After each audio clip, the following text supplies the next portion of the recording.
J'avais consacré du temps au bouleversement des années 30 dans les Hautes-Pyrénées, en particulier. La première partie, c'était pour évoquer le boom industriel, puisque les Hautes-Pyrénées ne se sont vraiment industrialisées que au cours de la Première Guerre mondiale et après la Première Guerre mondiale, dans les années 20. Les grandes industries sont venues à ce moment-là.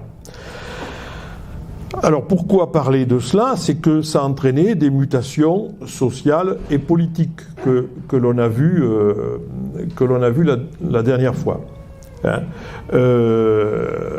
J'avais évoqué les contrastes démographiques et sociaux que ça avait entraîné, aussi l'épisode du Front populaire entre 1934 et 1938, et puis évoquer rapidement, la dernière fois, l'émergence de nouvelles forces politiques dans le département. On va y revenir aujourd'hui d'ailleurs.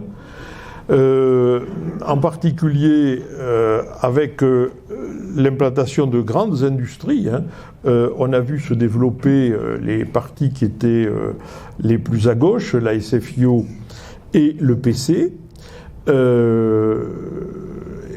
et à droite aussi, on a vu apparaître un mouvement qui était la Ligue des Croix de Feu, qui s'est transformé en Parti social français, et il y avait aussi des noyaux d'Action française dans le département, notamment autour des milieux occitanisants, autour d'une grande poétesse occitane qui était Philadelphe de Gerde, qui a reçu à plusieurs reprises Charles Maurras dans les Hautes-Pyrénées. Bon, pour ceux qui suivent les cours d'occitan, je pense que Jean-Louis Lavitte a eu l'occasion de vous en parler. Bon, donc il y a ces mouvements, et à partir de ce moment-là, on assiste à un recul du vieux parti radical, enfin qui est vieux, qui date du début du XXe siècle. Dans les années 30, il n'est pas si vieux que ça, mais il recule, et son recul favorise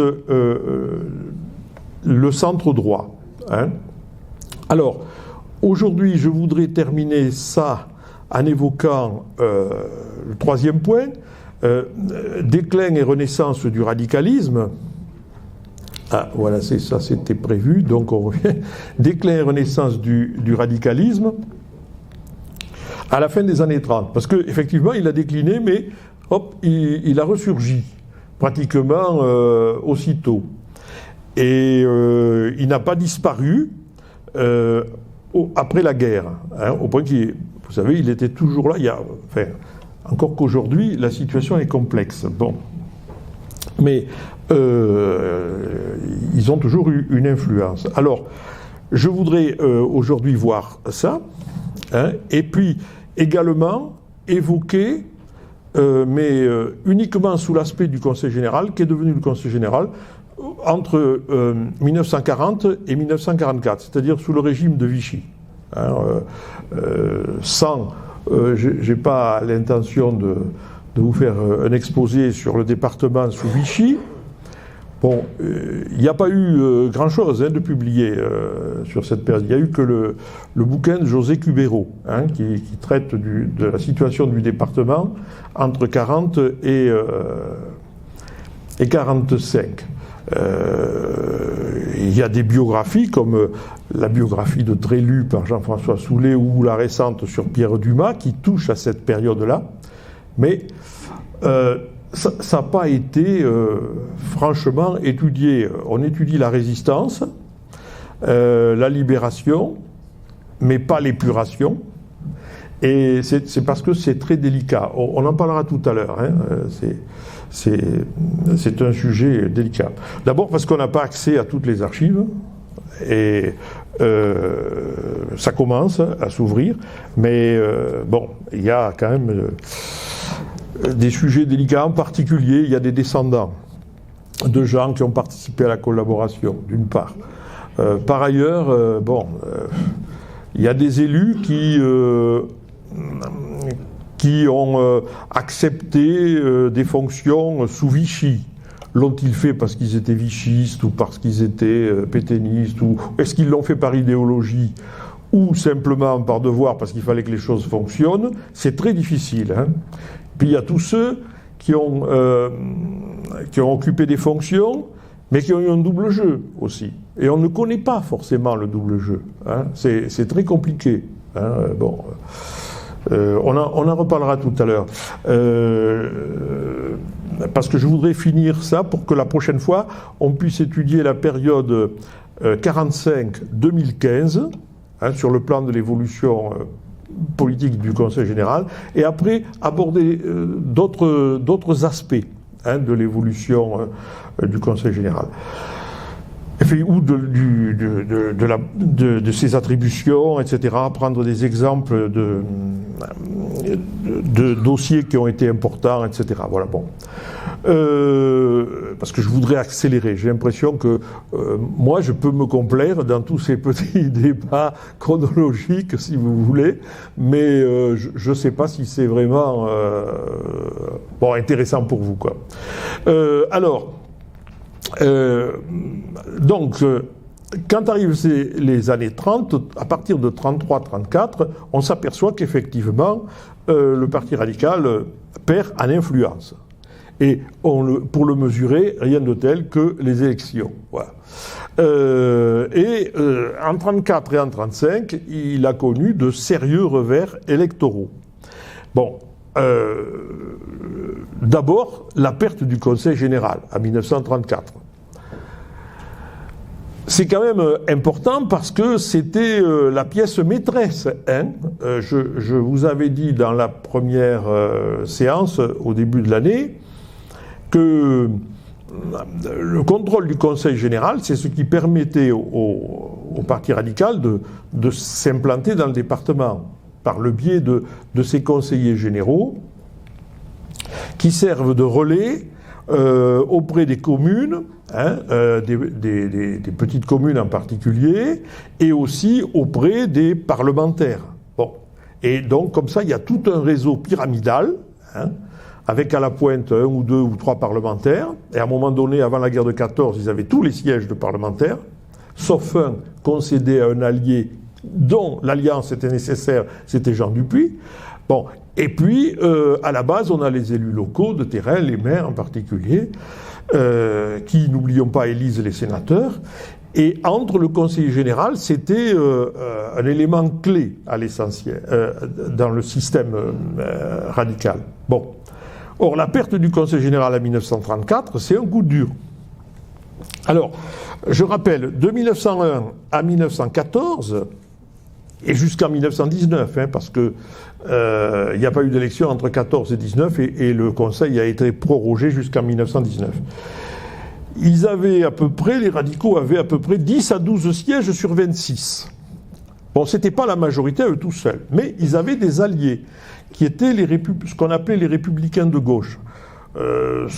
C'était pas le nom officiel, ce qu'on appelait l'ARD, l'Alliance républicaine démocratique, qui se qualifiait de républicaine de gauche. Bon. Qui avait, bon an, mal an, selon les résultats des élections, 10 à 11 sièges. Ce qui fait que cette alliance bénéficiait de 20 à 23 sièges sur 26. Autrement dit, on peut dire qu'ils contrôlent le Conseil général. Cette alliance était... la compensation, c'est que sur les 2 sièges de sénateurs, les radicaux en avaient un, qu'avait obtenu en 1901 le président du Conseil général, le docteur Adolphe Pédebidou, conseiller général de Tournaille, et l'autre, c'était Jean Dupuy. Bon, alors Jean Dupuy, qui représentait l'ARD, les Républicains de gauche. Jean Dupuy, pour lui, c'était important parce que les Hautes-Pyrénées, c'était un siège sénatorial qui lui permettait ensuite d'exercer une influence sur Paris. Il a été plusieurs fois ministre. Mais je vous l'ai déjà dit, il tenait son pouvoir de la presse. C'était le patron je cherche le nom, du Petit Parisien, le Petit Parisien ayant été le plus grand quotidien d'information sous la Troisième République. Donc c'est un personnage puissant, c'est un patron de presse qui est venu chercher un siège en politique. Et dans le département, au passage, il avait créé, en 1891, il avait racheté 2 journaux républicains pour en former un seul, les Pyrénées, et pendant la guerre de 14, il avait créé le Républicain en 1917. Donc c'est un patron de presse sur le plan local et aussi sur le plan national. Et comme il est plusieurs fois ministre, il exerce une grosse influence pour faire avancer des dossiers. Donc l'alliance entre l'ARD, Dupuy en gros, et les radicaux était fondamentale. Bon. Et c'est ça qui leur a permis de durer très longtemps et d'avoir jusqu'à 23 sièges de majorité en 1914. Bon. En 1925, les radicaux ont encore une majorité très large à l'issue des élections de 1925, cantonales de 1925, puisqu'ils ont toujours 15 sièges sur 26. Et par contre, leur allié, la famille Dupuy, n'a plus que 4 sièges. Bon. Elle décline. Jean Dupuy est mort en 1919, mais son fils est devenu sénateur et lui a succédé au Sénat et est toujours là. Néanmoins, à partir de 1925, il va y avoir des tiraillements importants, parce que c'est une conséquence de la politique nationale et de la situation politique nationale. En 1924, lors des élections législatives, il y a eu une alliance au niveau national entre le Parti radical et la SFIO, les socialistes de l'époque, la section française d'Internationale ouvrière. Ils ont obtenu la majorité, la SFIO a soutenu le gouvernement mais n'a pas voulu participer au gouvernement. Donc il y avait une partie, la majeure partie du Parti radical, sous la direction d'Édouard Herriot, qui était son leader à l'époque, qui penchait à gauche, avec une frange qui refusait cette alliance à gauche. Mais les alliés centre-gauche, qui étaient, ou du centre, qui étaient les Dupuy, mais parmi les alliés, là, il va y avoir un refus de l'alliance avec la SFIO. Alors ça va se marquer, y compris dans les Hautes-Pyrénées. Y compris dans les Hautes-Pyrénées. Dans les Hautes-Pyrénées, ils vont se diviser. Les gens de l'ARD, les fameux républicains de gauche. Jean Dupuy, personnellement, va rester fidèle à l'Alliance. Bon, il y a peut-être intérêt, s'il veut être réélu sénateur. Mais une grande partie des adhérents ou des élus vont refuser cette alliance. Et tant que Paul Dupuy est en vie, ça marche. Et puis voilà que Paul Dupuy disparaît subitement, n'est-ce pas, en 1927. Et il faut élire un successeur à Dupuy comme sénateur. Et alors là, c'est pas un radical qui emporte le siège. C'est un homme de centre droit, on pourrait dire, qui est Manuel Fourcade. Alors, Manuel Fourcade, c'est une famille de Vic, depuis très longtemps. Il y a eu déjà des parlementaires de Vic qui étaient des Fourcade dans la même famille au début du XIXe siècle, sous la monarchie de Juillet en particulier. C'est une famille aussi de juristes. Manuel Fourcade, il a été bâtonnier des avocats à Paris. Il a été élu maire de Vic en 1919 et progressivement il s'implante dans la région de Vic. Il s'est fait élire conseiller général Et en 1927, il est élu sénateur des Hautes-Pyrénées. Parce que c'est toute cette frange d'élus locaux qui jusque-là étaient fidèles au Dupuy et à l'alliance avec les radicaux, qui a basculé dans l'autre camp. Tout ça parce qu'il refusait l'alliance des radicaux avec les socialistes plus à gauche. Et donc ça marque un tournant. Alors, il y a quand même quelques exceptions de gens qui étaient proches de Paul Dupuy, qui ont, eux, rejoint le Parti radical. Alors, je dis il y a des exceptions parce qu'il y a eu deux personnes. L'une en particulier, c'est très important, c'est le docteur Baradjin. Paul Baradjin, qui a été maire de Lannemezan de 1925 jusqu'à sa mort en 1967, qui après la guerre a été président du Conseil général, est un personnage, quand il avait été élu pour la première fois au Conseil général, il avait été élu contre un radical, mais au nom des Dupuy. Et lui, il n'a pas suivi la tendance de centre droit de Manuel Fourcade. Et puis il y avait un autre aussi dans le nord du département, le nom vous dit peut-être quelque chose, je ne sais pas si vous êtes intéressé en particulier à l'histoire de l'agriculture dans le département, il y a Paul Despoy. Paul Despoy et son frère Pierre Despoy, qui ont été tous les deux élus à Castelnau, à Castelnau-Rivière-Basse, dans le canton. Ils ont été maires, Paul a été maire longtemps de Castelnau-Rivière-Basse, et son frère Pierre a été conseiller général. Ces deux-là sont passés aussi au Parti radical. Alors, pour l'explication, elle est dans leur position par rapport à la religion. Ce sont des laïcs, et des laïcards même. Paul Baradjin a eu un enterrement civil. Cependant, à la veille de son enterrement civil, Monseigneur Théas est allé se recueillir devant le corps de Baradjin et l'a béni. De la même façon, les Despoy étaient aussi des gens qui étaient hostiles, qui étaient favorables à la séparation de l'Église et de l'État. Alors il y a une anecdote d'ailleurs amusante que répétait toujours Jacques Longuet, c'est que Paul Despoy, il est mort d'une crise cardiaque après avoir été voir les travaux effectués à l'église de Castelnau, Rivière-Basse. Voilà. Et alors, la plaisanterie, c'était, pour une fois qu'il est allé à l'église, Dieu l'a gardé. Voilà. Ou Dieu se l'est gardé, parlons méridionalisme. Donc voilà, c'est les deux qui sont passés. Mais donc, en fait, en 1928, eh bien, ils ont 11 sièges sur 26, et c'est encore eux qui gouvernent parce qu'il y a toujours 3 ou 4 indépendants qui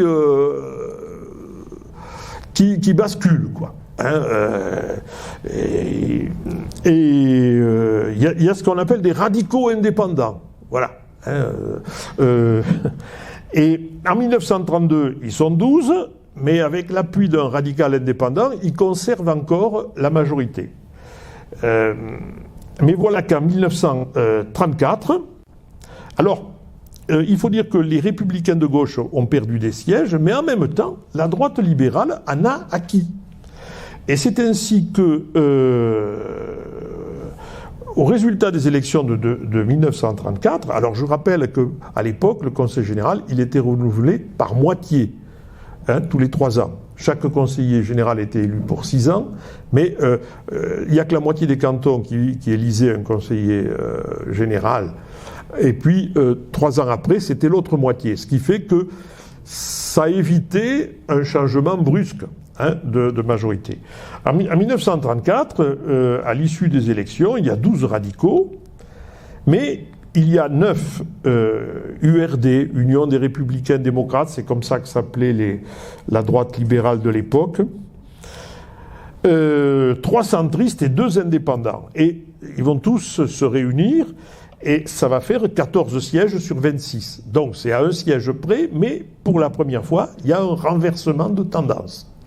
Voilà. Et celui qui devient président du Conseil général était un Conseil général élu à Saint-Pé en 1904, Georges Batby, je reparlerai de lui sous Vichy, qui va devenir président. C'était un avocat du barreau de Lourdes, mais qui était de Saint-Pé. Et à l'époque, il y avait une instance qui pesait beaucoup, qui n'existe plus depuis la réforme de 1982 menée par Gaston Defferre, c'était la commission départementale. La commission départementale, c'était depuis 1870 une commission qui siégeait quand le conseil ne siégeait pas. Bon. Donc c'était une espèce de bureau permanent. Et les membres du bureau de la commission départementale, bureau permanent, avaient un rôle important, plus que les autres d'ailleurs, puisqu'ils étaient tout le temps présents. Et le président de la commission départementale, celui qui était président, occupait une fonction importante.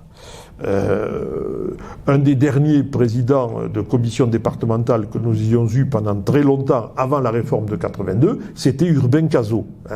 Et depuis cette fonction-là, il jouait un rôle tout aussi important que le président du Conseil général. Celui qui est élu président de la commission départementale en 1934, c'est Jean Mars. Or, Jean Mars, c'est lui qui est en gros le leader des anciens partisans de Dupuy, des républicains de gauche. Et en 1925, c'est lui qui avait marqué la rupture avec les radicaux par une lettre publique, ouverte, publiée dans la presse, dans laquelle il précisait qu'il n'acceptait pas l'alliance des radicaux avec la SFIO. Voilà. Alors, donc c'est un renversement de tendance. C'est important, la perte du Conseil général. Derrière, il y a les subventions qu'on va pouvoir avoir dans tel projet, dans telle ou telle mairie, etc.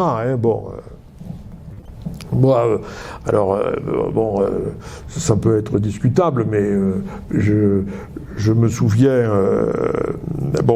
j'ai été élu d'une vie antérieure, mais pas très longtemps, dans ma commune d'origine. Et il y avait eu des élections sénatoriales la même année. C'était le maire qui était délégué sénatorial, mais il a reçu les candidats qui sont passés. Et moi, j'avais été par curiosité voir un peu comment ça se passait. J'ai appris après, dans les Deux-Sèvres, qui est un département à droite, avec des amis, ça se passait exactement pareil. Pas avec les mêmes sur le plan politique, les mêmes couleurs politiques, mais le processus était le même. Quand est passé, il y avait comme candidat en 83, il y avait le président du Conseil général de l'époque, Hubert Pays, qui se représentait, et puis François Abadie. Bon, et j'étais accompagné par je ne sais plus qui. Et la question que pose Payou au maire, c'est « Monsieur le maire, vous avez besoin de quoi ?» Voilà. C'est pas voter pour moi parce que je vais défendre tel ou tel grand projet au Sénat, etc. Non, vous avez besoin de quoi? Voilà. Alors le maire qui était informé, il lui sort une liste et le président du Conseil général, il embarque la liste. Et puis dans les 15 jours qui ont suivi, il envoie une note au maire lui disant voilà, on va peut-être vous apporter une aide, une subvention pour ce point précis. Voilà. Ça c'était bon. Alors, je ne sais pas si ça se passe toujours comme ça. Ça m'étonnerait pas, mais bon, surtout dans les milieux ruraux. C'était avec nos impôts. Bon, tout ça c'est un peu, c'est le système des bons. Et donc, je pense que c'est du pouvoir. Alors, les effets, il y a la perte des mairies de Tarbes et de Bagnères en 1935. Alors ça, c'est l'effet des mutations sociales. Parce que le boom industriel a touché essentiellement Tarbes et sa banlieue. Bon. Donc, les changements sociologiques qui pouvaient avoir des conséquences politiques, c'était essentiellement dans les zones qui avaient été touchées par l'industrie. Bon. À Lannemezan, ça n'a pas donné beaucoup de changements. Sur l'ensemble Pierrefitte sous l'homme non plus, ça n'a pas donné beaucoup de changements, mais il y a eu des changements sur Tarbes et sur Bagnères. Alors, qu'est-ce qui se passe en 1935 à Tarbes? Les radicaux étaient majoritaires à la mairie de Tarbes depuis 1912. Depuis qu'Alexandre Bouet, avec sa liste, avait accepté sur sa liste une première alliance avec des membres de la SFIO, à l'époque, et ils avaient battu le maire sortant, qui était là depuis 1900, Georges Magnoac. Vous connaissez le nom, hein, la rue Georges Magnoac, vous connaissez. Bon. Georges Magnoac, qui était un proche des Dupuis, hein, mais qui n'acceptait pas la loi sur la séparation de l'Église et de l'État. Et puis Magnoac, il voyait bien que les radicaux tarbais, c'était pas les mêmes que les autres dans le département. Hein. Je l'ai déjà dit, il y avait des radicaux des champs et des radicaux ruraux et des radicaux urbains. Hein. À Tarbes, c'était des radicaux socialistes. Et d'ailleurs, parmi les arsenalistes, ouvriers de l'Arsenal, et parmi les cégétistes, il y avait des membres du cercle radical socialiste tarbais. Bon. Et donc, ils étaient plus à gauche. Hein. Louis Laspal insiste beaucoup là-dessus. Par contre, les radicaux du reste du département, c'était surtout des ruraux. Hein, c'était des ruraux. Et là, il n'était pas question de... La question ouvrière ne posait pas de problème véritable, ni de débat. Donc, Magnoac a cette première différence avec les radicaux, avec lesquels il était allié hein, depuis 1900 jusqu'à 1912. Et puis, il y a une deuxième aussi opposition, et là, c'est un député radical qui était d'Ascq, qui s'entendait bien aussi avec Georges Dazé, qui est un des fondateurs de la SFIO. Derrière ça, il y avait l'appartenance de Dazé et de d'Ascq à la franc-maçonnerie et leur soutien inconditionnel hein, à la séparation de l'Église et de l'État. Donc, ces deux aspects-là ont créé une division entre les partisans de Magnoac et les partisans des radicaux. Et Alexandre Bouet a battu Magnoac en 1912 et il s'est emparé de la mairie de Tarbes. Bon. L'alliance, elle a duré après la guerre et aux élections qui ont eu lieu immédiatement après la guerre, elle a duré jusqu'à ce qu'en 1931-32, il y a eu une rupture au sein du conseil municipal de Tarbes. Il y a eu des désaccords, en particulier venant de la part de la SFIO. Alors il faut dire que, parce que c'est compliqué, c'est simple et compliqué à la fois, la SFIO des Hautes-Pyrénées, en 1920, elle a été confrontée au congrès de Tours. Hein, et la majeure partie des socialistes de la SFIO des Hautes-Pyrénées ont rejoint le Parti communiste en 1920. Ce qui fait que la SFIO, elle s'est retrouvée amputée de beaucoup de ses adhérents et de ses militants au lendemain du congrès de Tours. Et elle a dû se reconstituer. Elle s'est reconstituée d'ailleurs autour d'un professeur de philo du lycée de Tarbes, qui était un certain Georges Tanès, hein, qui a été élu conseiller municipal, etc. Et donc, pour continuer à exister, elle a eu besoin de l'alliance avec les radicaux. Hein. Mais à partir d'un certain moment, il se faisait traiter de social-traître, de socio-traître par les communistes. Donc, la SFIO, elle s'est reconstituée au début des années 30, elle progresse à nouveau, mais pour éviter la critique d'être trop proche des radicaux qui sont considérés comme de droite par les gens du PC, eh bien, il y a eu une rupture. Voilà. Bon. C'est donc un principe où Mais les problèmes sont toujours les mêmes aujourd'hui. Si vous regardez, ça a toujours été les problèmes au sein de la gauche. T'es pas assez à gauche, non, toi t'es trop à gauche, etc. Bon, bref. Et alors il y a eu une rupture avec une démission des conseillers municipaux socialistes en 1932. Et cette démission a provoqué une élection municipale partielle à Tarbes. Et les radicaux se sont maintenus, mais Boué en a profité pour donner sa démission.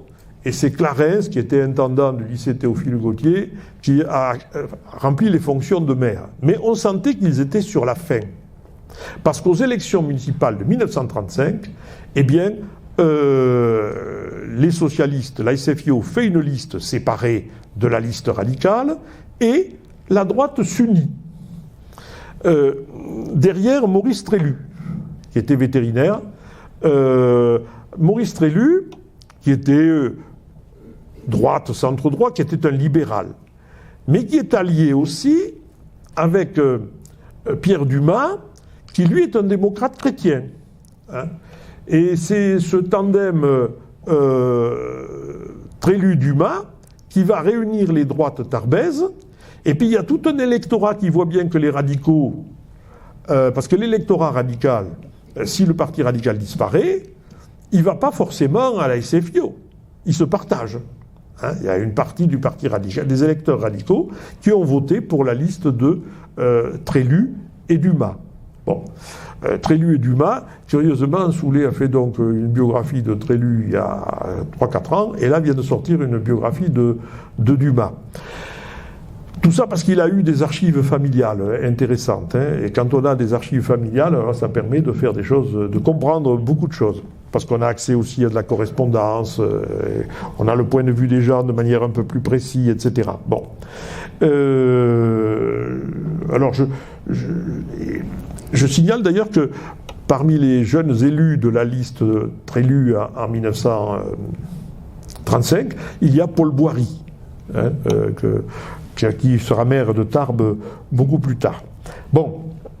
Donc, si vous voulez, cette division des gauches a favorisé une alliance de la droite et du centre, et c'est ce qui a permis la victoire du tandem Trélu-Dumas en 1935. Mais c'est un séisme local, ça. Hein, parce que depuis 1900, il y avait eu une alliance plus à gauche. Hein, et les radicaux perdent Tarbes, et ils ne le retrouveront jamais. Ils ne retrouveront jamais Tarbes. Bon. Alors je dis Bagnères, et bien là aussi, à Bagnères il y a des divisions. Il y a des divisions, parce qu'à Bagnères il y a une section SFIO. Et jusque-là, il faut savoir aussi qu'à Bagnères, le maire Prosper Noguès ne se représente pas en 1935, parce qu'il est âgé, etc., et il passe la main. Et il y a 3 listes. C'est le candidat de centre-droite qui l'emporte, Henri Suberby, en 1935 à Bagnères. Alors, ça veut dire qu'ils perdent 2 des villes importantes qu'ils contrôlaient dans le département. Bon, Lourdes non, parce que Lourdes n'a jamais été aux mains des radicaux. Ils avaient perdu Vic dès 1919 au profit de Manuel Fourcade. Bon, alors, bon, il y a bien sûr, il y a Argelès, mais Argelès, il y a aussi une division interne entre les radicaux. J'ai découvert ça. Il y a une bagarre entre des radicaux qui sont proches, qui seraient favorables à une alliance plus à gauche, qui était Jean-Victor Abadi, mais c'est pas lui qui a été tête de liste. Et en 1935, le tête de liste, c'était un pharmacien, Marcel Lemaître, qui a été élu. Mais Marcel Lemaître, à l'époque, il était membre du Parti radical, mais il n'allait pas jusqu'à une alliance plus à gauche. Et d'ailleurs, en 1937, il quittera le Parti radical. Bon. Donc, si vous voulez, ils perdent de l'influence. Hein. Bon. Voilà. Alors, ça se traduit par la perte d'un poste important qui est les sénatoriales. Hein. Ils avaient conservé un siège de sénateur après la mort de P. de Bidou dans l'accident de train au niveau de Poitiers entre Bordeaux et Paris. Et c'est Prosper Noguès, maire de Bagnères, qui avait été élu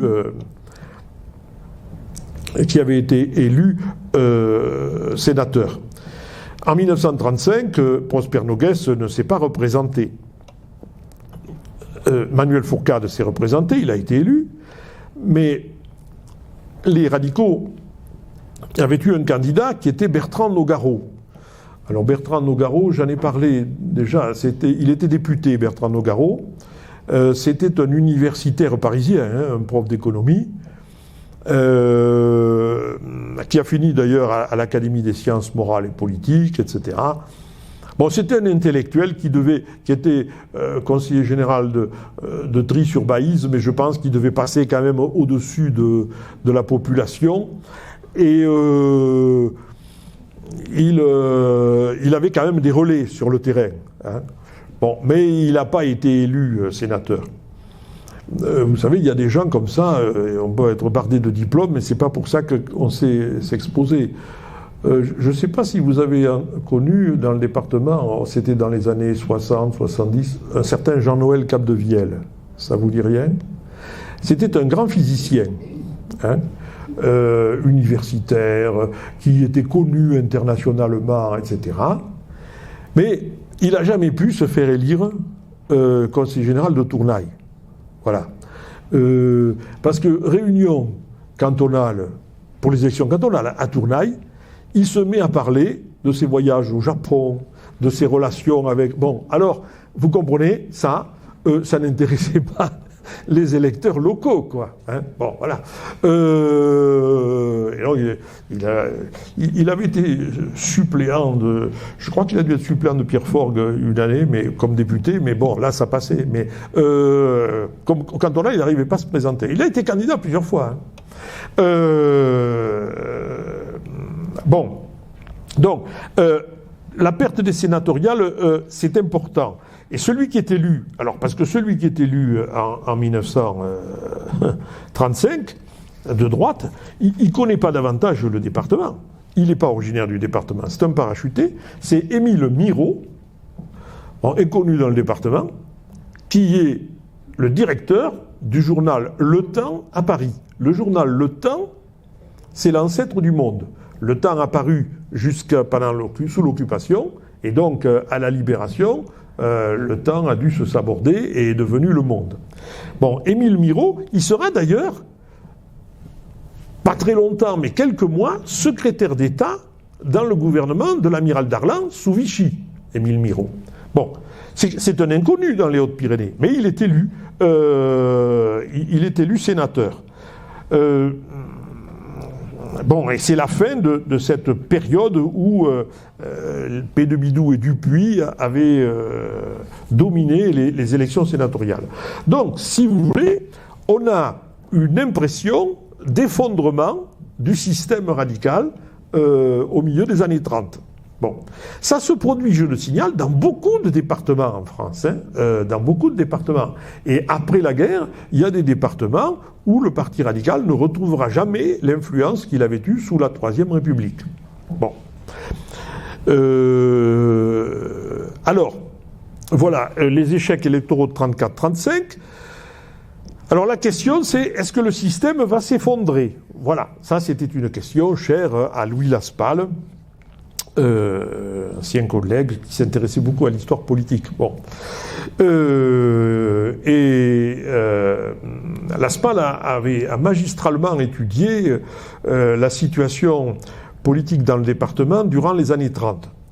Il avait fait une thèse sur l'histoire de Tarbes dans l'entre-deux-guerres. Et après, il a publié un certain nombre d'articles sur ces questions-là.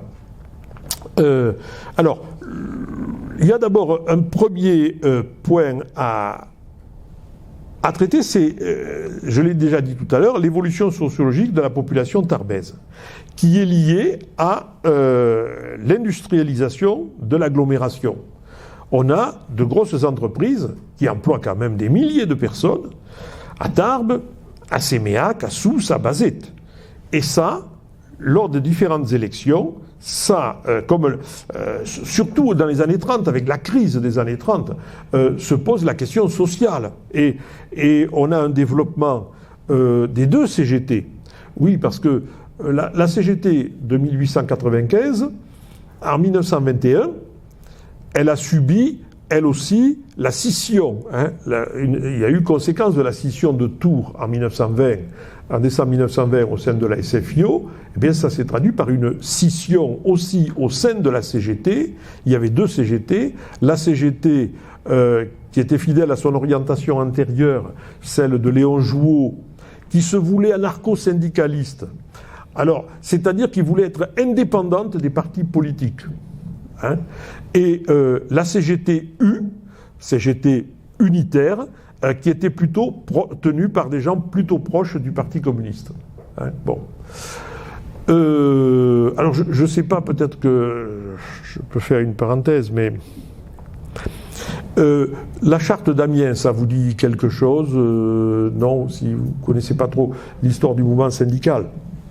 La CGT, Confédération Générale du Travail, a été créée en 1895 en France. Bon.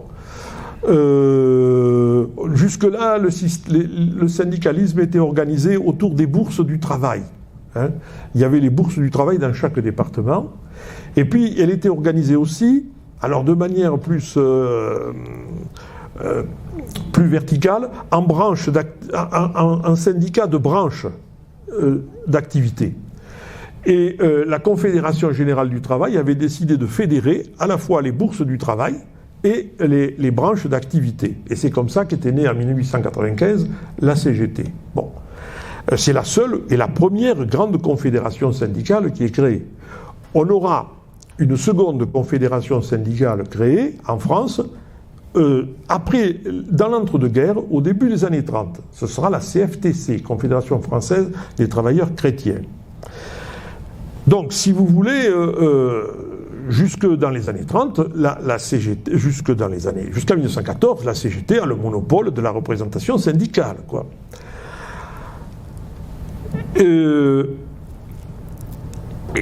Mais alors, elle a adopté en 1906, une charte lors de son congrès d'Amiens, ce qu'on appelle la charte d'Amiens.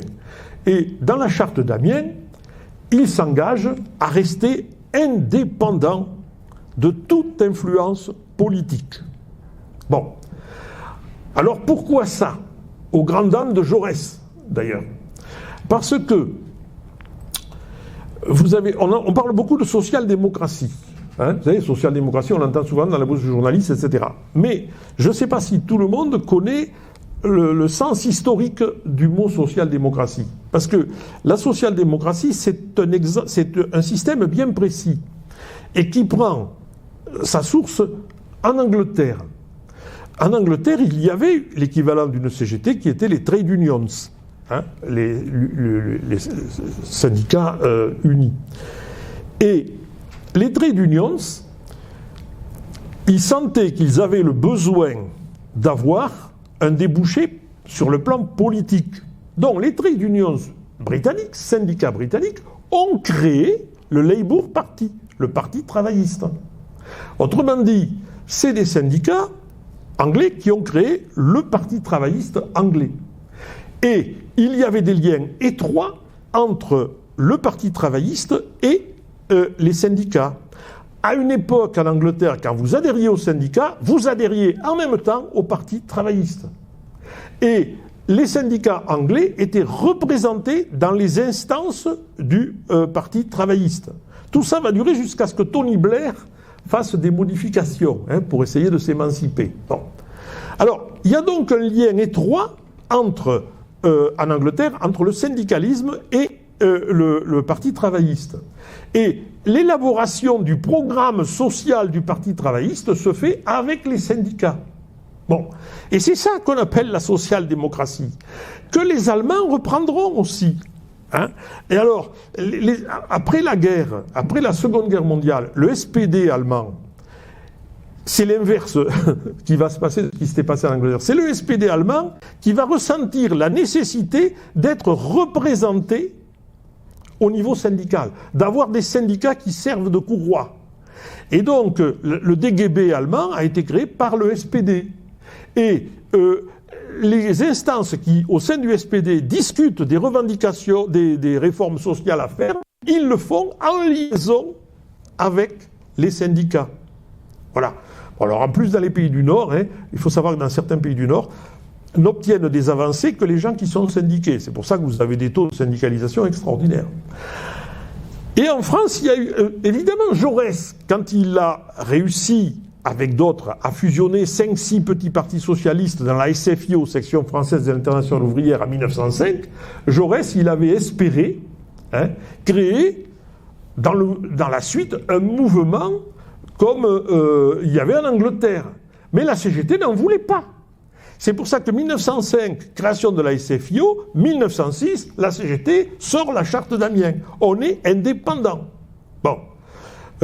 Après, sur le terrain, moi, en étudiant une grève qu'il y a eu en 1912 à Pierrefitte, j'ai constaté que les gens qui ont fondé la CGT sont les mêmes qui ont fondé ensuite la SFIO, et j'ai pas l'impression qu'il y avait beaucoup de différences. Mais officiellement et sur le principe, oui.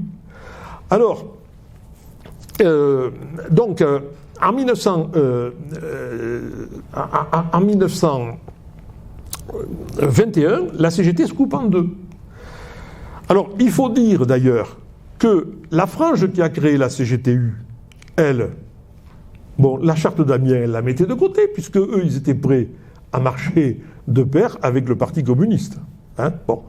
Mais la frange qui était restée cégétiste, elle, avec Léon Jouot, elle voulait conserver son indépendance. Alors, cette situation a duré jusqu'en 1935, où, après 1934, quand il y a eu la constitution du Front populaire, les deux CGT se sont réunifiés. Et ça a donné de nouveau la CGT réunifiée, avec deux courants. Bon. Ce n'est que en 1947, c'est-à-dire au moment où a commencé la guerre froide, que là, la division à l'intérieur de la CGT va réapparaître. Mais cette fois-ci, les majoritaires dans la CGT, ce seront des gens qui étaient proches du Parti communiste. Et c'est pour ça qu'à partir de 1947, les membres dirigeants de la CGT seront aussi membres du comité central du Parti communiste. Mais la CGT minoritaire a quitté la CGT et a fondé un nouveau syndicat qui s'appelait CGT Force Ouvrière, FO. Et FO est toujours resté... D'ailleurs, Léon Jouot était toujours en vie, et FO est toujours resté sur cette ligne. Nous, on est indépendant des partis politiques. Voilà. Et c'est toujours la ligne que défend FO. Aucun alignement avec personne. Bon. Alors, après, ça a donné des formes différentes, selon que c'était Bergeron qui dirigeait, ou Blondel, que vous avez connu, ou d'autres après. Bon. Néanmoins, il faut savoir ça. Ce qui fait que c'est assez difficile. Alors, après, si je prends la CFTC, Confédération française des travailleurs chrétiens, elle était plus ou moins d'inspiration, inspirée par le christianisme social. Mais il y avait le mot christianisme. Or, nous sommes un pays laïque. Alors, la CFTC est beaucoup plus réformiste. Mais pour les partis de gauche, c'était difficile de traiter avec un syndicat qui était plus ou moins confessionnel, surtout dans les régions de l'ouest de la France. Vous comprenez, au nom de la laïcité. C'est compliqué notre système, notre histoire syndicale française. Et alors, il y a eu une évolution, je continue pour vous dire deux mots, mais c'est très... Je dis ça de manière très, très schématique, mais ça vous donne une idée. En 1964, il y a eu une scission importante à l'intérieur de la CFTC qui a créé la CFDT. La majorité de la CFTC est passée à la CFDT.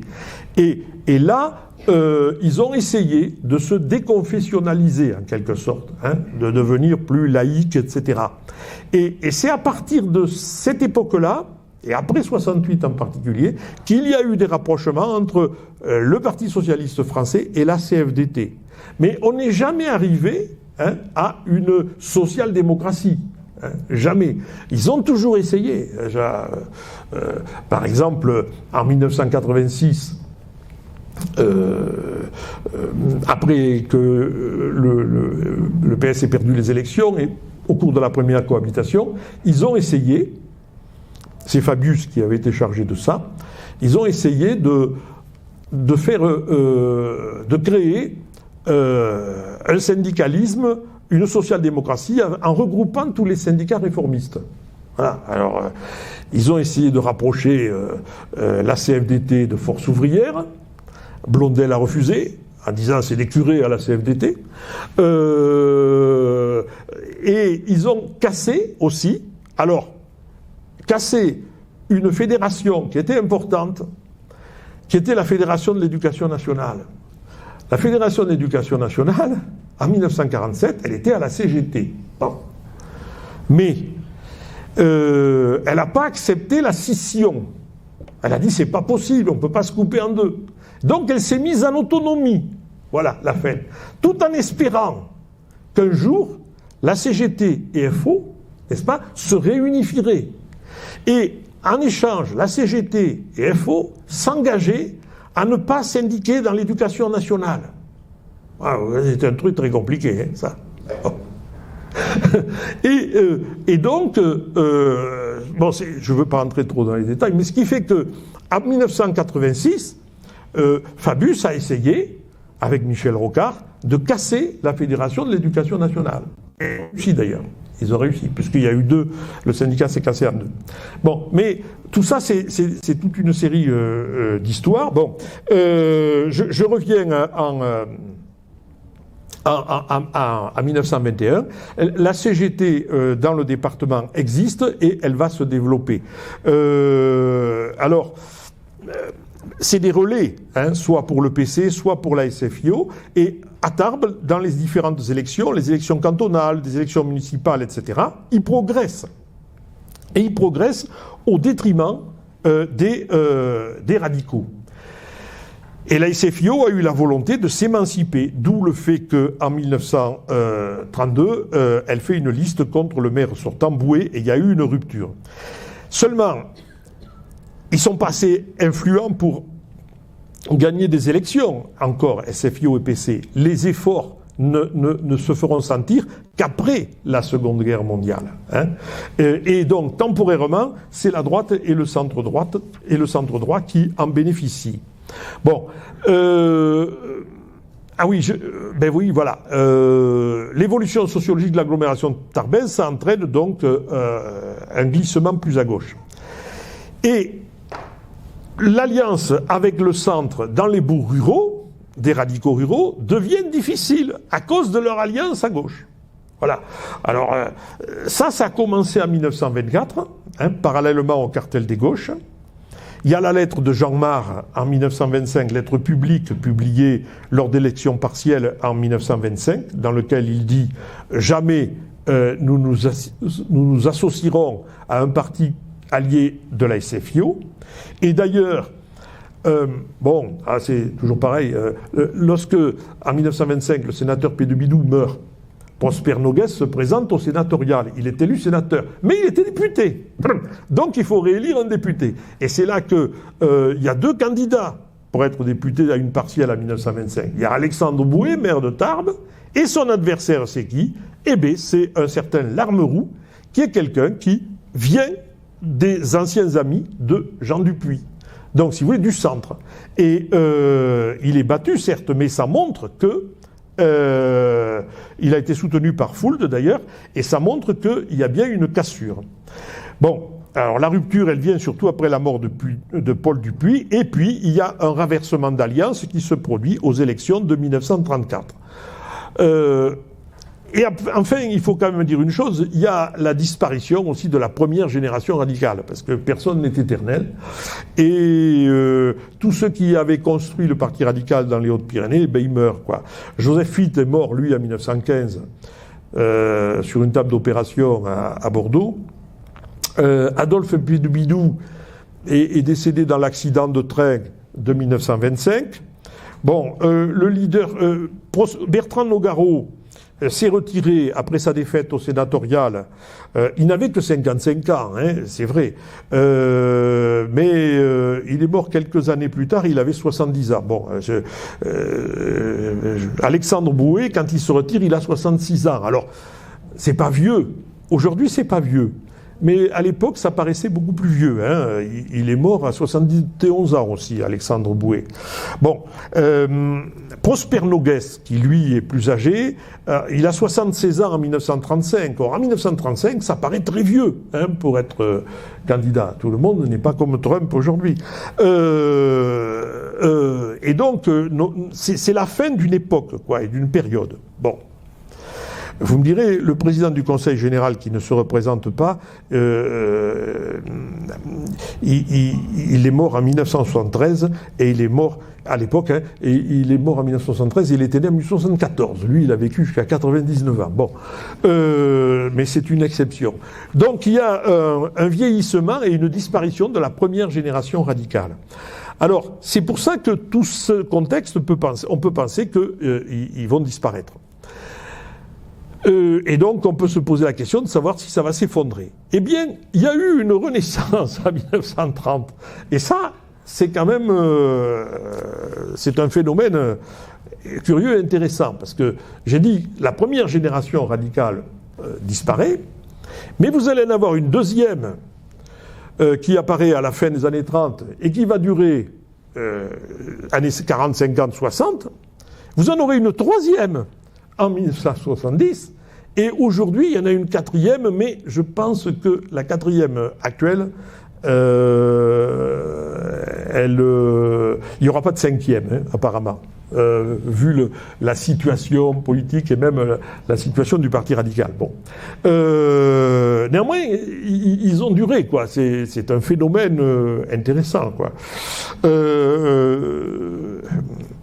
Alors, il y a des étudiants qui ont été mis sur ces questions-là, hein, en particulier une fille, Marie-Françoise Marcoux, qui avait fait un mémoire de maîtrise sur la période de l'après-guerre. Alors, Renaissance à la fin des années 30, comment ? Il y a d'abord une nouvelle génération de radicaux. Une nouvelle génération, et oui, il y a des jeunes. Alors, au niveau national, on a eu, je regarde l'heure parce que j'ai pas ma montre. Voilà. Il est 14h58. Et c'est à 15h30. Hein, ça... Oui, bon. Alors, on va finir, alors il n'y a pas de problème. Au niveau national, dans les années 30, on voit apparaître une nouvelle génération d'hommes politiques qui vont essayer de secouer un peu le cocotier chez les radicaux aussi. Bon, il y a quelqu'un dont vous avez entendu parler le nom, certainement c'est Pierre Mendès France. Pierre Mendès France, il apparaît à la fin des années 30. Il y a Jean Zay aussi, bon, qui est mort parce que la Gestapo l'a tué à la fin de la guerre et qui a été mis en prison, mais Jean Zay était aussi une étoile montante. Il y avait quelqu'un comme Pierre Cotte. Hein, Pierre Cotte, qui a été ministre de l'Air dans le gouvernement de Léon Blum. Et le chef de cabinet de Pierre Cotte était un certain Jean Moulin. Bon, donc il y avait, on les appelait les jeunes Turcs. Voilà, les jeunes Turcs. Il y avait une nouvelle génération, et dans les Hautes-Pyrénées, eh bien, il y a aussi une nouvelle génération, parce que ils avaient créé, et ça c'était nouveau, des jeunesses radicales. Voilà. Hein, vous savez, dans les partis politiques, s'ils créent des mouvements de jeunes, c'est justement pour former les générations suivantes. Or, il y avait des jeunesses radicales qui avaient été créées à Tarbes en 1924 par un journaliste qui s'appelait Jean Guetz, hein, qui, au lendemain de la guerre, dirigera la Nouvelle République des Pyrénées. Et en 1935-36, après tous les revers qu'ils avaient eus, les radicaux ont renouvelé leurs instances. Alors, ils ont renouvelé leurs instances autour d'un personnage qui s'appelait Gaston Manin. La rue du Conseil général s'appelle rue Gaston Manin,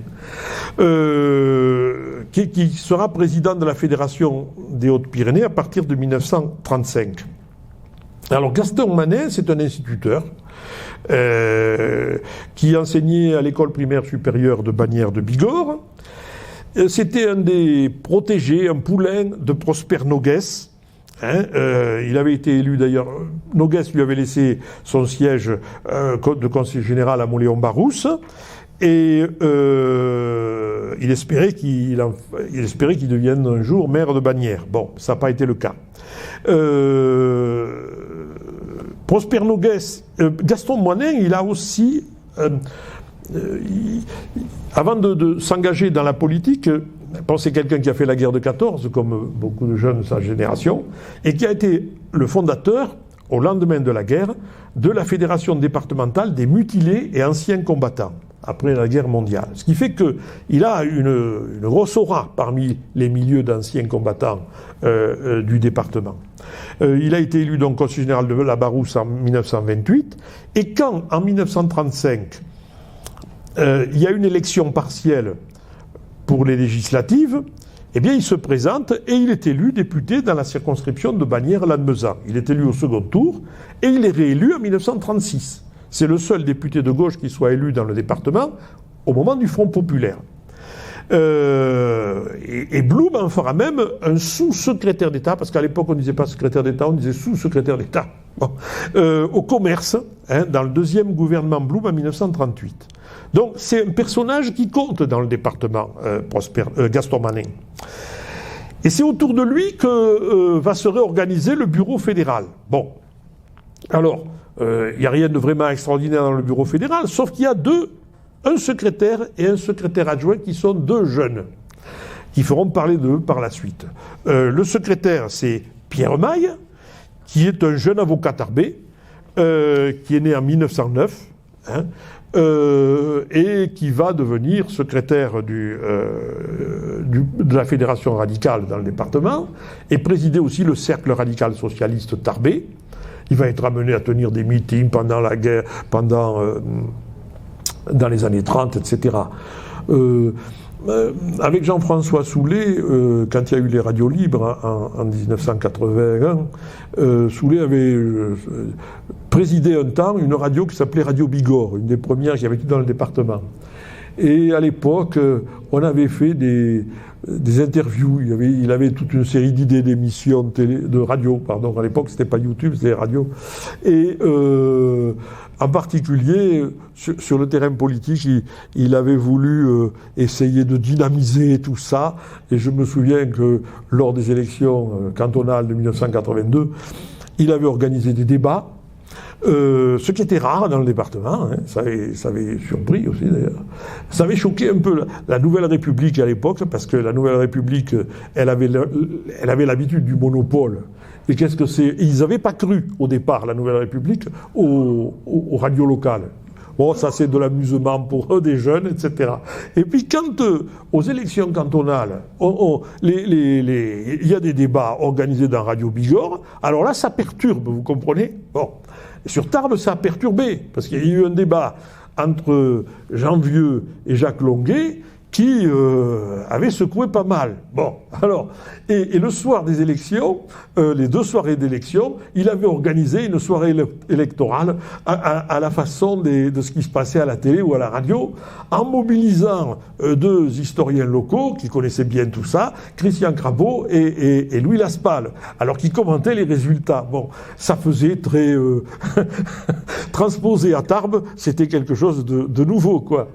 Et à l'époque, il m'avait embarqué à moi, qui était étudiant, dans des interviews. Et nous avions interviewé quantité de personnel politique du département à l'époque. Alors il y avait des jeunes. Bon, mais eux, ils avaient des convictions, c'était différent des plus âgés, parce que nous avions interrogé des gens âgés qui étaient à la retraite politique. Et alors là, c'était très intéressant, parce que on a eu toute une série de confidences, d'analyses, parce que quand vous n'avez plus d'engagement, vous dites certaines vérités. Bon, puis les vérités, vous ne les dites pas forcément contre vos adversaires, mais contre vos alliés, parce qu'il y a eu des rivalités, quoi. Alors, on avait interrogé Pierre Maille, justement. C'était un personnage truculent, Pierre Maille. C'était un avocat, etc. Bon, il aimait les anecdotes, tout ça. Bon. Et alors il a envoyé quelques piques à René Billère, qui avait été son concurrent et néanmoins allié politique. Bon, ça c'était amusant. Mais il nous avait raconté justement cette période. Il dit, je me suis retrouvé, moi, faire des discours à Marcadieu devant 5-6 000 personnes. J'aurais jamais cru que je ferais ça, quoi. C'était assez extraordinaire. Tout ça dans le cadre de l'alliance du Front populaire. Bon. Et donc Pierre Maille, c'était un personnage, quoi. Et le secrétaire adjoint, c'est pour ça qu'ils ont toujours été rivaux, c'était René Billère. Hein, René Billère, qui lui était né en 1910. Mais Maille avait son cabinet d'avocat à Tarbes, il était ancré sur le département. Billère, lui, c'était plus un intellectuel, hein, qui après ses études secondaires avait préparé l'école normale supérieure à Paris, avait été reçu à l'école normale supérieure, c'était la même promotion que Georges Pompidou d'ailleurs, et il s'était engagé en politique plutôt quand il était étudiant. Hein. Son premier poste d'enseignant était au lycée de Mont-de-Marsan. Et donc, dans les années 30, quand il va revenir dans le département, à partir de 34, il est en poste à Mont-de-Marsan. Hein. Il a été candidat aux législatives en 1936 dans la circonscription de Lourdes-Argelès, mais il était prof à Mont-de-Marsan à ce moment-là. Il n'a été nommé au lycée de Tarbes qu'à la rentrée 1937. Bon. Donc, il n'est pas présent, lui. Il y a une émulation intellectuelle entre Maille et Billère, quoi. Voilà. Alors, Maille nous disait, moi j'étais avocat, vous comprenez. Alors si j'étais battu, ma clientèle, il fallait que je la refasse. Hein. J'étais pas professeur au lycée Théophile Gautier, moi. Je retrouvais pas mon poste si j'étais battu. Alors ça, bim, une flèche contre l'adversaire Billère. Parce que c'est ça aussi, c'est vrai, quoi. On peut se poser la question, pourquoi de profession libérale, beaucoup ne se présentent pas à des élections, parce que, après, si vous êtes battu, il faut se refaire une clientèle, quoi. Donc voilà. Il y a donc ces gens-là, ils vont quand même aller sur le terrain, rencontrer d'autres jeunes. Et on va avoir il y a d'autres personnes qui vont se faire élire et qui étaient des gens jeunes. Parce que il y avait par exemple dans les candidats, on va avoir aussi un autre avocat tarbé, Maître Bourda. Ça vous dit quelque chose aussi, Pierre Bourda. Je ne sais pas s'il était associé avec Pierre Maille, mais c'est la même génération. Lui, il va être candidat et battu, mais il sera élu après la guerre. Il y a des jeunes aussi, un jeune de Luce qui va se faire élire, lui, c'est Urbain Cazot. Quoi. Bon. Voilà. Donc ils avaient un vivier, et puis ils avaient surtout, toujours, le soutien de la Dépêche. De Toulouse. Ce qui était important, c'était le journal qui était lu, le plus lu. Alors, ensuite, j'ai marqué une modification de l'implantation radicale. Alors ça, je veux dire quoi par là ? La première génération était implantée dans les villes. Tarbes, Bagnères, Vic-Bigorre, Lannemezan. Et elle était implantée aussi dans les chefs-lieux de canton, dans les bourgs. C'était une petite bourgeoisie commerçante, essentiellement, ou de profession libérale, qui constituait les cadres du parti radical. C'était pas un parti de masse, c'était un parti de cadres. Bon. Or, là, ils perdent du terrain dans les années 30, en particulier sur Tarbes, sur Bagnères, et ils vont se refaire une santé en milieu rural. J'avais dit lors de la première séance qu'en 1925, un préfet avait fait une enquête auprès des élus locaux. Il voulait connaître la couleur politique de tous les élus municipaux. C'était discutable le résultat, mais à la fin, à peu de choses près, c'était assez juste. Mais qu'est-ce qu'on constatait ? Eh bien que la majorité des maires ruraux, ils étaient plutôt favorables au centre droit, à des gens comme Achille Fould, par exemple, ou même à Rothschild quand il a été candidat. Ils étaient plutôt centre droit-droite plutôt que radicaux. Eh bien, à partir des années 30, on a une inversion. Et c'est les radicaux qui vont s'infiltrer en milieu rural.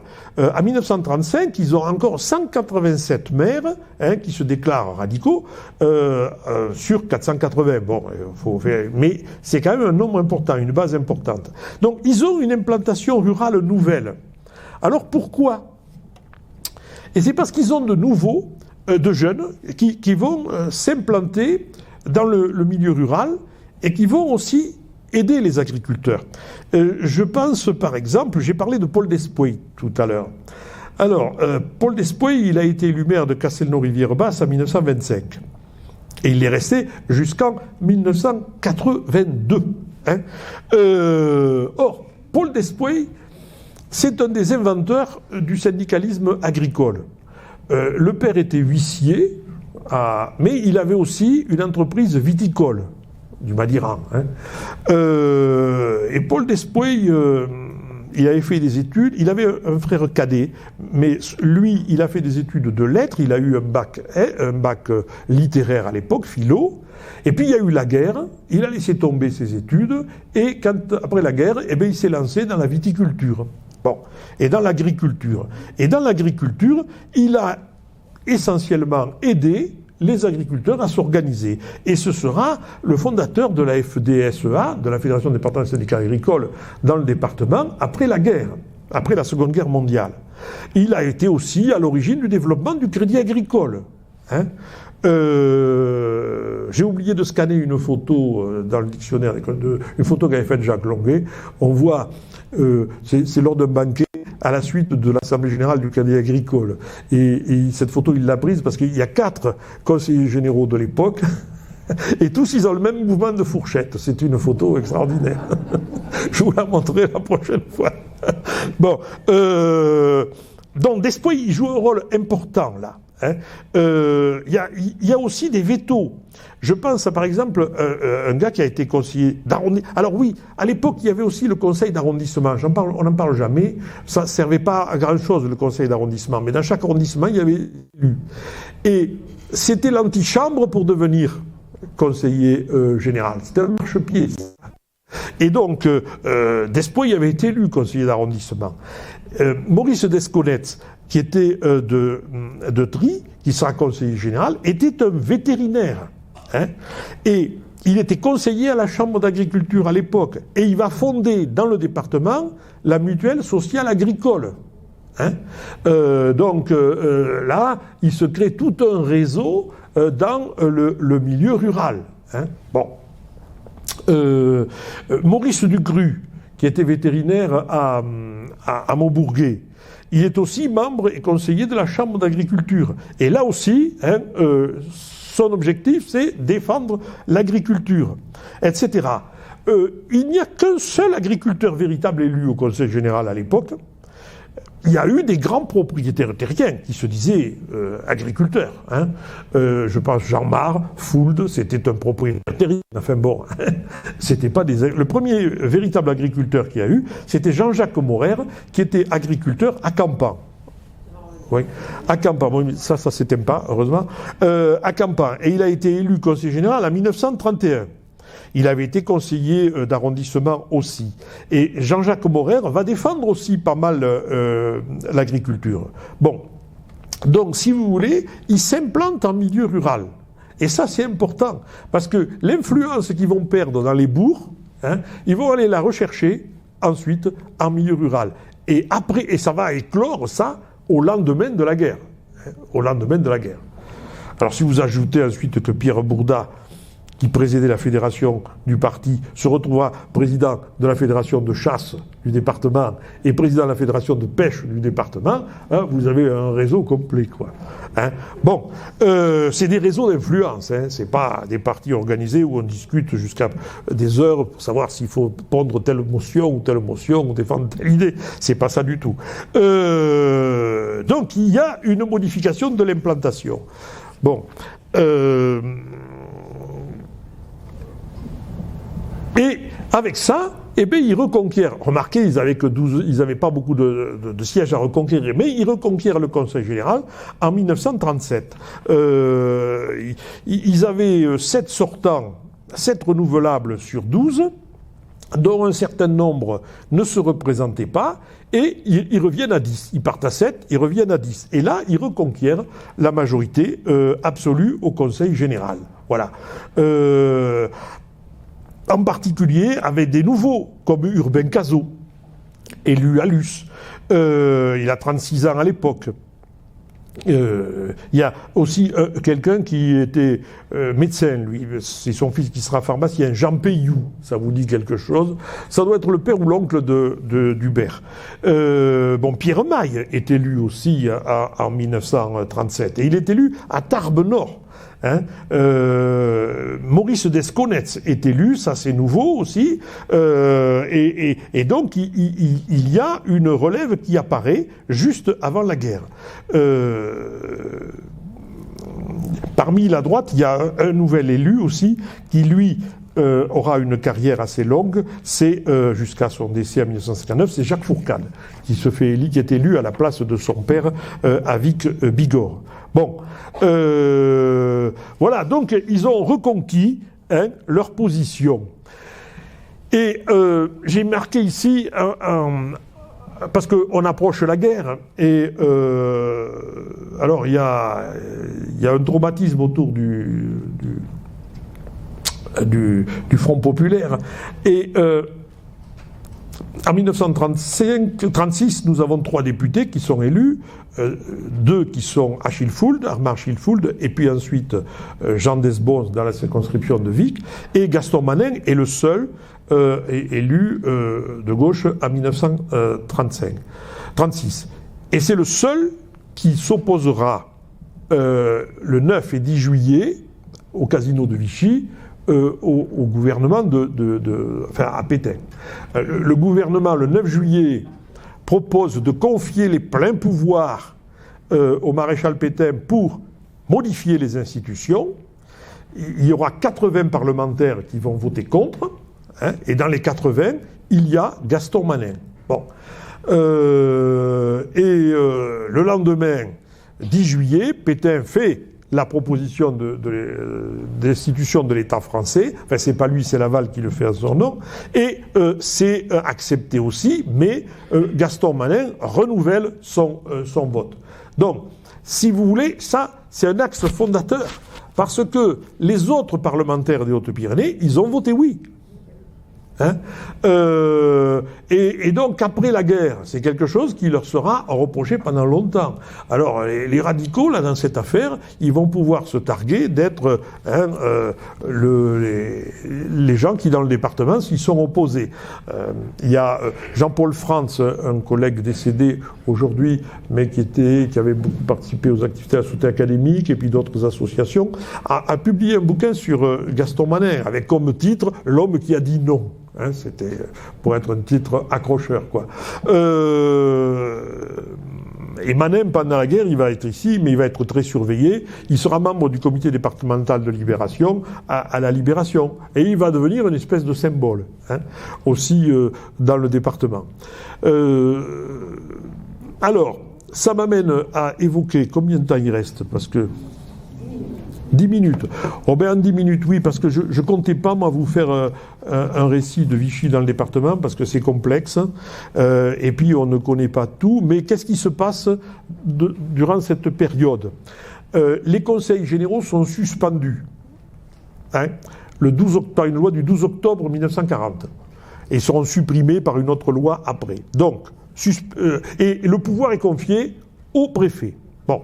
Mais après, dans le même temps, on va mettre en place, pour aider le préfet, une commission départementale. Elle va être mise en place en 1941 dans le département, et elle va siéger jusqu'au début de l'année 43. Et après, en 1943, va être mis en place le conseil départemental, donc créé par la loi du 7 août 1942. Alors tous ces gens ne sont pas élus, ils sont nommés.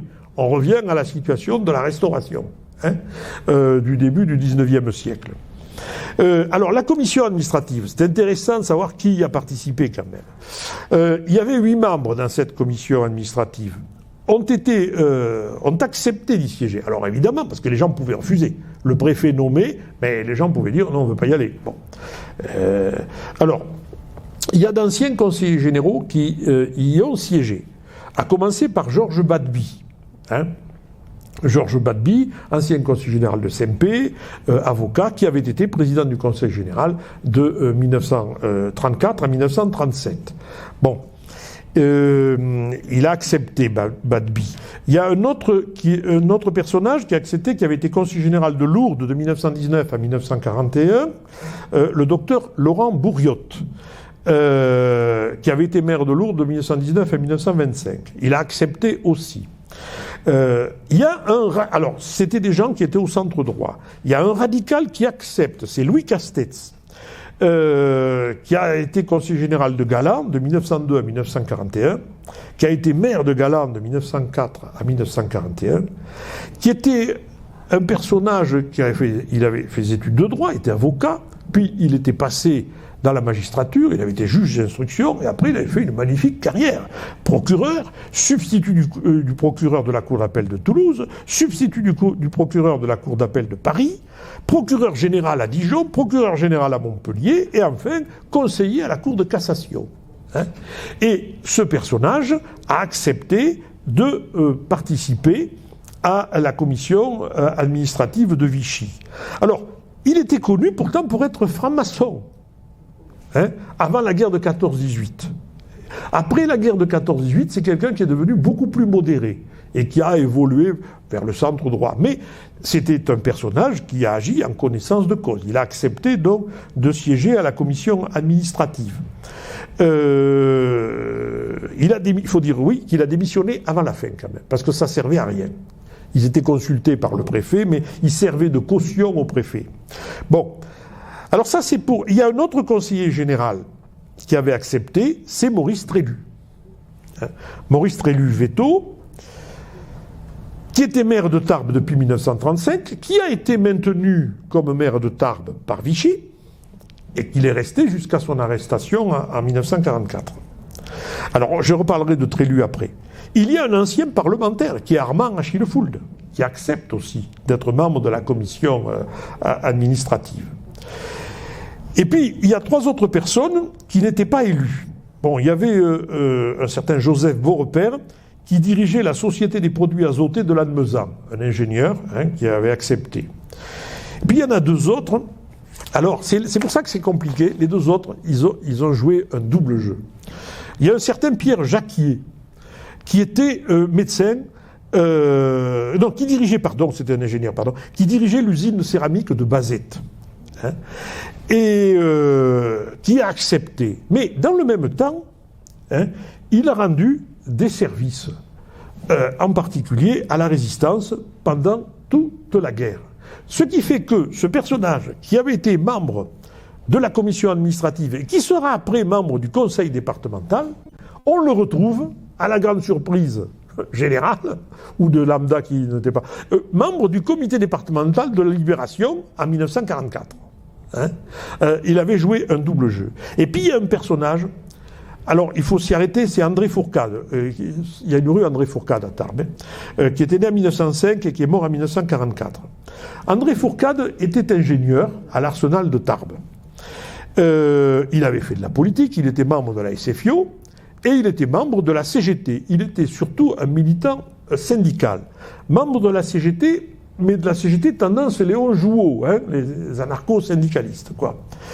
Il avait d'ailleurs été candidat de la SFIO à Bagnères-de-Billard en 1937, il avait été battu. Il accepte de siéger à la commission administrative sur proposition de Vichy. Et il va siéger dans divers comités économiques et sociaux. Il continue à vouloir faire son boulot de syndicaliste. Alors, évidemment, la charte du travail de Vichy, qui créait le corporatisme, etc., lui, il va aller défendre l'intérêt de la charte du travail dans pas mal de réunions publiques. Bon. Mais, en même temps, officiellement, il réclame la libération des syndicalistes qui sont internés, car à Gurs, oui, c'est le camp de Gurs que nous avons ici pas très loin, il y a eu des syndicalistes internés. Alfred Migou de la CGTU, André Chastelin, le frère de Paul, qui sera maire de Tarbes, a été arrêté. Fernand Borde-Debatte, qui était aussi un militant syndicaliste important et membre de la SFIO, lui, ils ont été internés pendant longtemps sous Vichy. Et il obtiendra leur libération d'ailleurs. Parce que parallèlement à son travail, entre son activité officielle, il maintient une activité syndicale clandestine. Hein? Ça, c'est quelque chose d'important. En particulier, il a aidé les réfractaires du STO à ne pas partir au STO, à être planqués, etc. Voilà. Donc, et là, il joue un rôle important. Et plus que ça, il est entré en contact avec le mouvement Libération à Toulouse et il est devenu, dans le département, le chef du mouvement Libération. Voilà. Alors, il a démissionné de la commission administrative en 1942. Et il va être nommé à des fonctions dans la résistance, mais dans la région de Limoges, la région R5. Hein. Il va être nommé à la tête des mouvements unis de résistance de la région de Limoges. Bon. Il a été arrêté le 2 juin 1944 par la Gestapo, 4 jours avant le débarquement, par la Gestapo, sera transféré à la prison Saint-Michel de Toulouse, où il sera torturé à plusieurs reprises. Et le 17 août 1944, c'est-à-dire la veille de la libération de Tarbes, hein, pour vous situer les dates, c'est quand même... ça fait... Et les SS ont fait une razzia dans la prison Saint-Michel de Toulouse. Ils ont embarqué 53 personnes qui sont allées fusiller dans la forêt de Buzet-sur-Tarn. Et dedans, il y avait André Fourcade. Bon. Voilà. Alors voilà quelqu'un qui avait joué aussi un double jeu sur Vichy. Bon. Alors, la commission départementale, elle est remplacée par le conseil départemental en 1942. Alors, on y retrouve les mêmes, Badby, anciens conseillers généraux, Badby, Bourriot, Trélu. Bon, Trélu, j'en dis deux mots, parce que Trélu, c'est un personnage qui était, bon, à droite. Il a été volontaire pour se battre en 1940, alors qu'il avait dépassé l'âge. Hein. Il a été fait prisonnier, il a été libéré en juillet 1941. Et il est revenu à la mairie de Tarbes. C'était un maréchaliste, comme on disait. Comme beaucoup d'anciens combattants de 14-18, pour eux, le maréchal, c'était le vainqueur de Verdun, quoi. Néanmoins, à la mairie de Tarbes, il a fait faire de nombreux faux papiers. Il a aidé aussi à des passages de juifs. Bon. Il figure, il a eu la médaille des Justes en 1994, hein, et il figure au tableau de Yad Vashem. Bon, donc lui aussi, il a joué un rôle double. Bon, le 10 juillet 1944, il est toujours maire de Tarbes et il a protesté officiellement contre le bombardement de Tarbes par la Luftwaffe. Hein. Et d'ailleurs, publiquement, il croise le général Maire qui commande les troupes allemandes à Tarbes à côté du tribunal et il s'engueule. Publiquement. Bon, il a été arrêté le 29 juin 1944 par la Gestapo. Alors, on attribue ça généralement à sa protestation contre le bombardement. Mais bon, ce qu'a montré Jean-François dans son bouquin, c'est peut-être plus complexe que ça. Parce qu'avant de partir, les Allemands ont arrêté des gens qui avaient participé aux instances de Vichy ou des gens dans les départements pour s'en servir d'otages, hein, et les amener en Allemagne. Néanmoins, lui, il n'a pas été amené dans ces camps-là. Parce qu'il a été arrêté, il a été déporté à Buchenwald, hein, où il est mort d'épuisement. Il est mort d'épuisement alors on ne sait pas, c'est janvier ou février 1945, hein, mais il est mort d'épuisement là-bas. Et le 30 mars 1945, le comité départemental de libération a réclamé la réhabilitation de Trélu. Bon, parce que en 1944, je conclus là-dessus, l'ordonnance d'Alger, du gouvernement provisoire, hein, d'Alger, le 29 avril 1944, restaure les anciens conseils généraux. C'est-à-dire tous ceux qui étaient conseils généraux avant la suppression des conseils généraux retrouvent leur siège. Bon. Alors, voilà que vous avez un tas de gens qui retrouvent leur siège dans les Hautes-Pyrénées, y compris ceux qui avaient accepté d'être membres du conseil départemental sous Vichy et de la commission administrative sous Vichy. Bon. Alors, le comité départemental de la libération a demandé, hein, la révocation de Badby, de Laurent Bourriot et d'autres, mais pas de Trélu. De la même façon qu'il y avait Jean-Jacques Morer, l'agriculteur, dont je vous avais parlé, qui a accepté d'être membre du conseil départemental. Le CDL a demandé sa révocation, mais le préfet l'a refusé. Donc il a été maintenu. Il a eu un blâme du Parti radical en 1944 pour avoir accepté. Alors, mécontent du blâme, il a quitté le Parti radical. Il s'est fait réélire comme indépendant en 1945, maire de Campan. Et puis, il a rejoint la SFIO et il a été réélu en 1951, jusqu'à sa mort en 1961. Il y en a un autre aussi. C'est compliqué, c'est Pierre Mounic. Pardon. Alors, je passe vite. Pierre Mounic, qui est né en 1887 et qui est mort en 1964. Alors, Pierre Mounic, il est issu d'une... Oh, bon. Les Mounic, c'est une famille qui avait déjà un maire de Saint-Pé de Bigorre sous la Révolution. Et puis après, boum, ils ont émigré vers le canton de Luce. Il y a eu longtemps un maire de Luce, Jean-Bernard Mounic, etc. Et Pierre Mounic est le fils de ce Jean-Bernard Mounic. Mais lui, il a été conseiller général d'Arreau parce qu'il a été médecin à Arreau. Bon, voilà.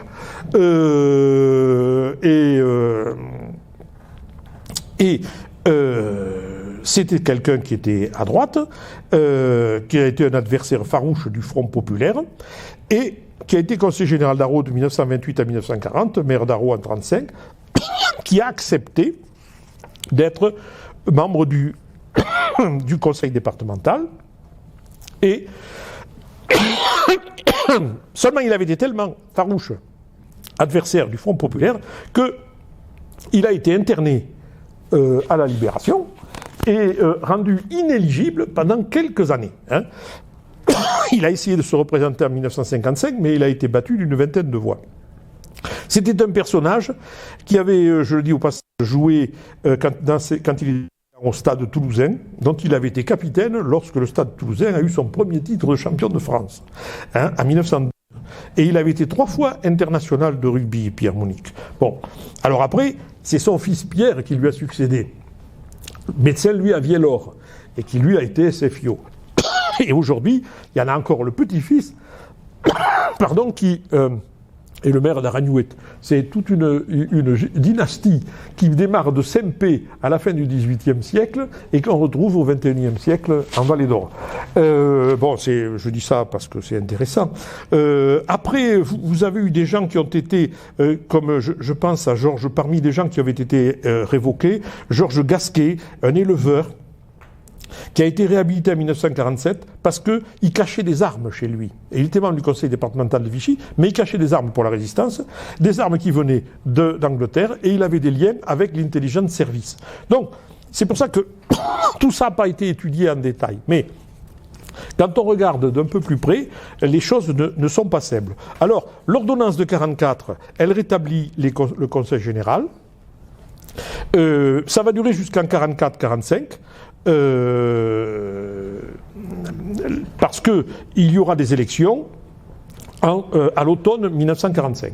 Alors, entre-temps, il y a une commission départementale qui fait le boulot, et cette commission départementale, elle a été dirigée, donc pour l'année 44 et 45, par Jean-Victor Abadi, qui était médecin à Argelès. Voilà. La prochaine fois, nous verrons toute la période qui va de 45 à 2015, avec 2 partis. 45-70, le radicalisme rural va dominer encore jusqu'en 70, et puis ça va changer à partir de 73, parce qu'en 73, on va redécouper la carte des cantons. Jusqu'en 70, on a les 26 mêmes cantons. Hein, et on a donc des conseils généraux de tout petits cantons ruraux qui se sont dépeuplés, qui pèsent autant en voix que les cantons de Tarbes, hein, les 2 cantons de Tarbes vont être divisés en 7 cantons nouveaux. Et puis après, il y en aura 2 autres, 9 cantons. Ce qui fait que ça va changer complètement le rapport de force au Conseil général. Pour ça que j'ai mis 40 années de bataille et de consensus, parce que ça va être tendu. Voilà. Je pense que je ferai tout ça la prochaine fois, en une seule fois. Je vous remercie. Si cette vidéo vous a plu, vous pouvez nous rejoindre à l'Université du temps libre de Tarbes et de Bigorre, à l'adresse utl-tb.info. Et n'oubliez pas, si ce n'est déjà fait, de vous abonner.